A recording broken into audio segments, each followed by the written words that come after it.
Hi guys, বাঙালিরা আর জাপানিরা খানিকটা একই রকম। বাঙালিরা কাঠি করতে ভালোবাসে, জাপানিরা কাঠি দিয়ে খেতে ভালোবাসে। তাই আজকে কাঠি দিয়ে খাওয়া দেখানোর জন্য সকালেই চলে গেছিলাম একটা জাপানিজ রেস্টুরেন্ট, নাম কাটসুটোরি। প্রথমে গিয়েই অর্ডার দিয়ে দিলাম রাইস বল, নরি শিট দিয়ে ঢাকা।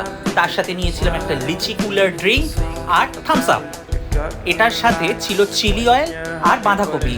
বেরিয়ে গেল সেই কাঠিগুলো, যেগুলো দিয়ে আজকে তোমাদেরকে খেয়ে দেখাবো। এই কাঠিগুলো দিয়ে অল্প একটু বাঁধাকপি তুলে নিলাম, সেটা চিলি অয়েলে ডিপ করে খেলাম। অসাধারণ খেতে।